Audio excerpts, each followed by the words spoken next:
ህወሓት የጸረ ድሮን መሳሪያዎችን እያስገባ እንደሚገኝ ተሰማ። ጀነራል ኃይለ ሥላሴ ግርማይ ወዲ እምባይተይ ከዚህ ቀደም ባደረጉት ንግግር እነሱ እንደሚሉት አቅማችን እንደ ትላንቱ አይደለም ሲሉ መናገራቸው ይታወሳል። ዛሬ በወጣ ወታደራዊ መረጃ ደግሞ ቡድኑ በኤርትራ በኩል የጸረ ድሮን መሳሪያ ቴክኖሎጂ ማስገባቱ ተነግሯል። እነዚህን ጸረ ድሮኖች በራያ በማዕከላዊ ትግራይና በወልቃይት አቅጣጫ ለመትከል ማቀዱም ታውቋል። በተጨማሪ ወደ ሰሜን የሚደረገው ወታደራዊ እንቅስቃሴ በከፍተኛ ሁኔታ ሲቀጥል ህወሓት ለታጣቂዎቹ አዲስ ትዕዛዝ ሰጥቷል። ታዳምጡታላችሁ። የኢትዮ ኤርትራ ጦርነት በሰዓታት ውስጥ ሊፈነዳ እንደሚችል ዓለም አቀፉ ተቋም አስጠነቀቀ። ተቋሙ የኤርትራ መድፈኛ ጦር በኢትዮጵያ ድንበር ተጨማሪ ኃይሉን እንዳስጠጋ ይፋ አድርጓል። በዝርዝር እንመለከተዋለን። ብልጽግና ፓርቲ ከፍተኛ ባለስልጣኖቹን ከስልጣን ሊያባረር መሆኑ ታውቋል።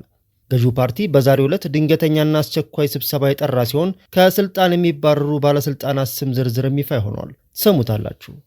አክብሮታዊ ሰላምታችን በያላችሁበት የዓለም ዳርቻ ይሁን። የተወደዳችሁ የአዲስ ፖስት ቻናል ቤተሰቦች፣ ለአሁን የተደመጡ ሰበርና ወቅታዊ መረጃዎችን አጠናክረናል። ቪዲዮውን ላይክ እና ሼር በማድረግ አብራችሁን ቆዩ።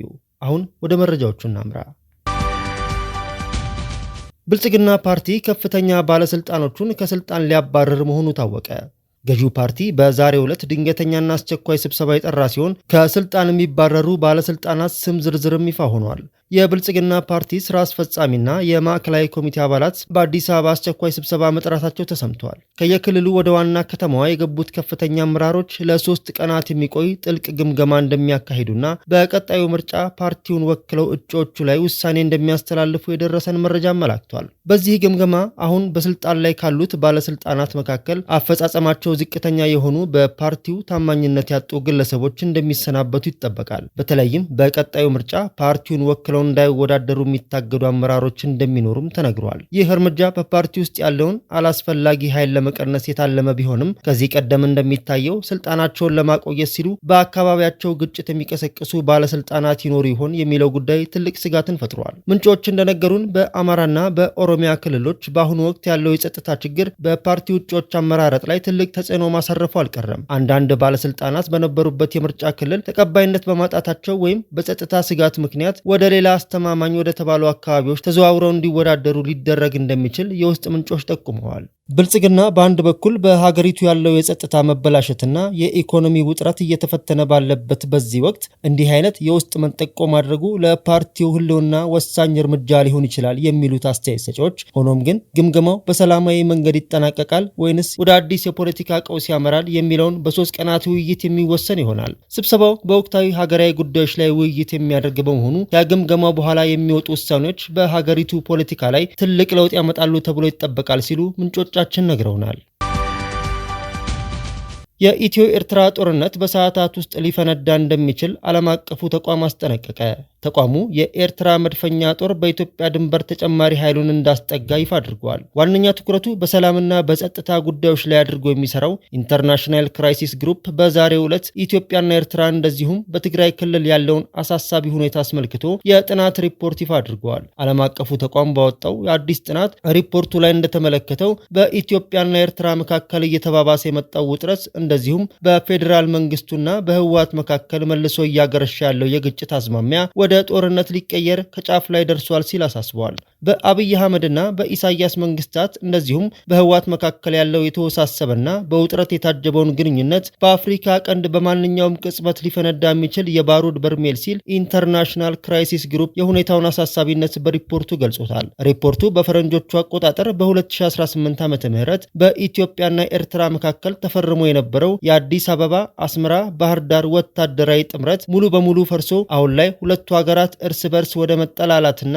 ወደ ጦርነት እየተንደረደሩ ነው ሲል ያትታል። የጥናታዊ ሪፖርቱ ግኝቶች የትግራይ የፖለቲካ ልሂቃንን ውስጣዊ ክፍፍልና የስጋቱን አንደኛው መነሻ አድርጎ እየወሰደ ሲሆን በህወሓት አመራሮች መካከል ያለውን ስንጥቃት በመጥቀስ በጌታቸው ረዳ የሚመራውን ቡድን ከፌዴራል መንግስቱ ጋር ያለው ግንኙነትን ለማጠናከር ሲሞክር፣ በአንጻሩ በደብረ ጽዮን ገብረ ሚካኤልና ፈትለወርቅ ገብረ እግዚአብሔር ሞንጆሪኖ የሚመራው ሌላኛው የህወሓት ቡድን ከአስመራ ጋር የፈጠረው ጥምረት የኢትዮጵያና ኤርትራ ውጥረት አንደኛው መነሻ እንደሆነ ያሳያል። ይህ በህወሓት ውስጥ የተፈጠረው የትግራይ ልሂቃንና ፖለቲከኞች አደገኛ ክፍፍል ትግራይን የኢትዮጵያና የኤርትራ የውክልና ጦርነት ሜዳ ሊያደርጋት ይችላል ሲል ዓለም አቀፉ ተቋም በሁለቱ ሀገራት መካከል ያለውን ውጥረት አስመልክቶ ያለውን ስጋት በሪፖርቱ አብራርቷል። ሌላኛው የኢትዮጵያና የኤርትራን ግንኙነት አስመልክቶ ኢንተርናሽናል ክራይሲስ ግሩፕ ልዩ ትኩረት የሰጠው ጉዳይ ከባህር በርና ከሉዓላዊነት ጋር የተያያዘ ሲሆን ኢትዮጵያ ከሶማሌላንድ ጋር የተፈራረመችው የወደብ መግባቢያ ስምምነት ቀጥሎም የአሰብ ጉዳይ መነሳቱ ኤርትራን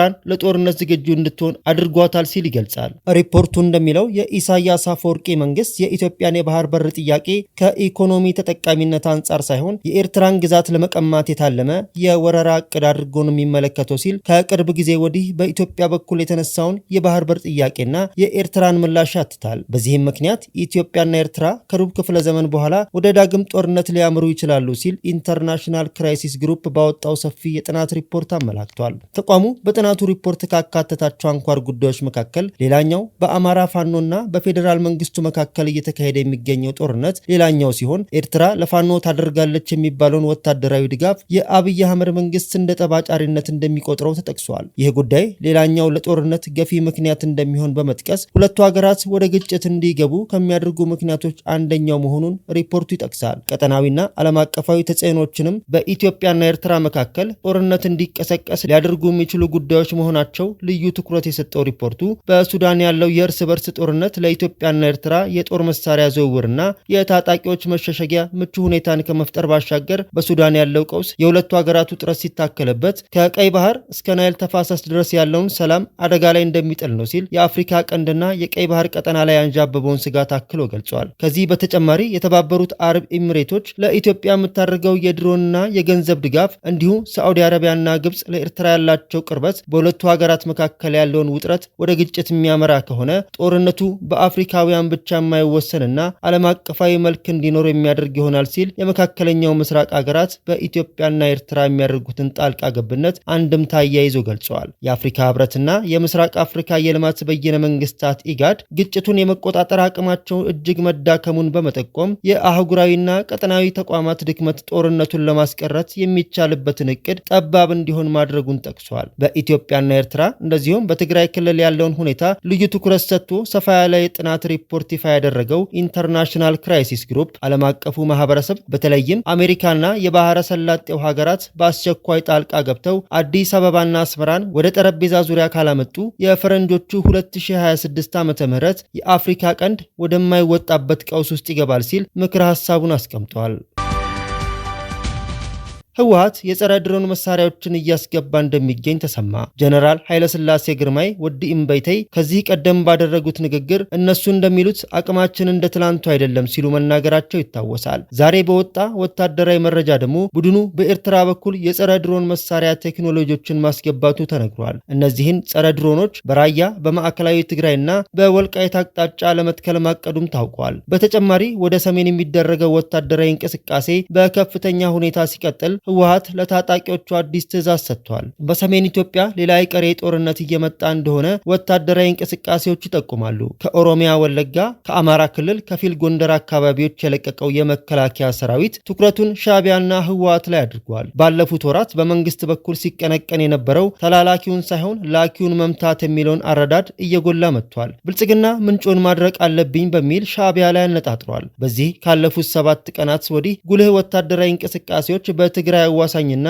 በኤርትራ ድንበር ስፍራዎች እየተስተዋሉ ነው። የዚህ የወታደራዊ እንቅስቃሴ አካል የሆነ ሌላ መረጃ በዛሬው ዕለት ወጥቷል። መረጃው ህወሓት በሙሉ አቅሙ ወታደራዊ ዝግጅት ላይ ማተኮሩን የሚያሳይ ነው። የትግራይ ህዝብ ከአዲስ አበባ መቀሌም ባሉ ሹማምንትና ገዢዎች የተደገሰለት ጦርነት እንዳይጀምር ውትወታ ቢበዛም ሹማምንቶቹ ግን ለውጊያ እንጂ ለሰላም ፍላጎት እያሳዩ አይደለም። የሆነው ሆኖ የህወሓት ወታደራዊ እንቅስቃሴ በቅርበት የሚከታተሉ ወገኖች ቡድኑ ጸረ ድሮን ቴክኖሎጂዎችን በእጁ ማስገባቱን ዘግበዋል። ከዚህ ቀደም ከሱዳን ወደ ትግራይ የድሮንና የጸረ ድሮን ባለሙያዎች መግባታቸውን የሚያስታውሰው መረጃው ባለፉት ቀናት ደግሞ በራያ ጨርጨራ አካባቢ ጸረ ድሮን የመትከል እንቅስቃሴ ማድረጋቸውን ጠቁመዋል። ህወሓት ከራያ ጨርጨር ባለፈ በመቀሌ፣ በአድዋ፣ በማዕከላዊ ትግራይ፣ በሽሬ እንዲሁም በወልቃይት አቅጣጫ ተጨማሪ ጸረ ድሮኖችን የመትከል እንቅስቃሴ እያደረገ ነው ተብለዋል። የቡድኑ ጦር አዛዦችም ለታጣቂዎቹ ጸረ ድሮን እንደተገዛ እንደነገራቸው መረጃዎች አመላክተዋል። በተጨማሪ ታጣቂዎቹ በሚቀጥሉት 10 ቀናት ውስጥ አዳዲስ ክስተቶች ሊኖሩ ስለሚችሉ